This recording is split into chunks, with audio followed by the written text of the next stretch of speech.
मंदिर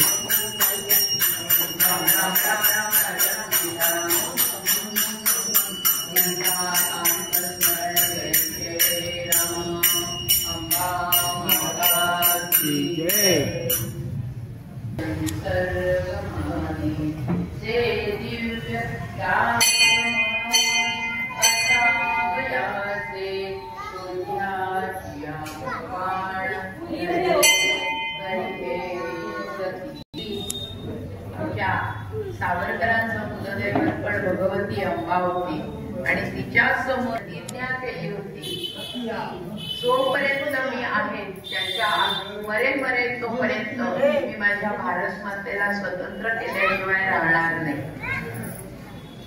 आणि आज अनायसे मला ती संधी मिळाली त्यांच्याबद्दल थोडंसं बोलायची. कारण आत्ताचा हा जो उत्सव चालू आहे हा उत्सव हा शक्तीचा जागर आहे.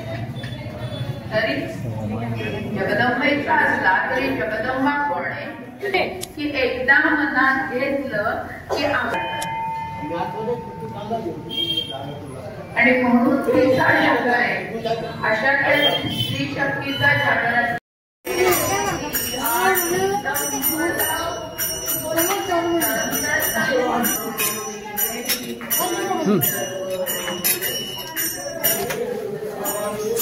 ओम जयंती मंगलाकाली भद्रकाली कपालिनी दुर्गा क्षमा शिवा सात्री स्वाहा सुधा नमस्ते. श्री भद्रकाली देवी मंदिर तर्फे मी समस्त नाशिककरांना सर्व भक्तांना भद्रकाली मंदिर शक्तीपीठ ग्रामदैवत याच्यातर्फे मी हार्दिक स्वागत करतो.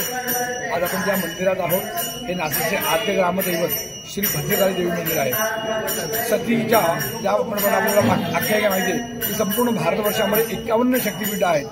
या शक्तीपीठांपैकी एक जी चिबूक स्थानावरती विराजमान आहे म्हणजे जिचा हनुवटीचा भाग या ठिकाणी पडला आहे अशी आख्यायिका असलेली भद्रकाली देवी मंदिर हे नाशिककरांचं श्रद्धास्थान तर आहेच, परंतु नाशिककरांचं आद्य ग्रामदैवत देखील आहे. या सध्यासाठी जे मंदिर आहे या मंदिराचा जीर्णोद्धार 1790 साली तत्कालीन छत्रपती शिवाजी महाराजांचे सरदार निमाजी संवर्धन यांनी मंदिराचा जीर्णोद्धार केला. सद्यस्थितीत असलेलं मंदिर हे अत्यंत प्राचीन आहे, पेशवेकालीन मंदिर आहे. परंतु या मंदिराचा इतिहास असा की हे मंदिर निर्माण झालं त्यावेळेस परकीय आक्रमणाची भीती असल्यामुळे या मंदिराचं विशेष महत्त्व म्हणजे या मंदिरावरती कळस नाही आहे. बाहेर दिसताना संपूर्ण वाडासारखा परिसर आणि आतमध्ये असलेलं भगवतीचं विलोभनीय रूप या मंदिराचं विशेष आकर्षण आहे. मी या शारदीय नवरात्र महोत्सवाच्या निमित्ताने समस्त नाशिककरांना संपूर्ण भक्तांना आवाहन करतो की या मंदिरामध्ये रोज संध्याकाळी 8 वाजता देवीची महाआरती महापूजन संपन्न होते. आपण सर्वांनी दर्शनाचा निश्चित लाभ घ्यावा.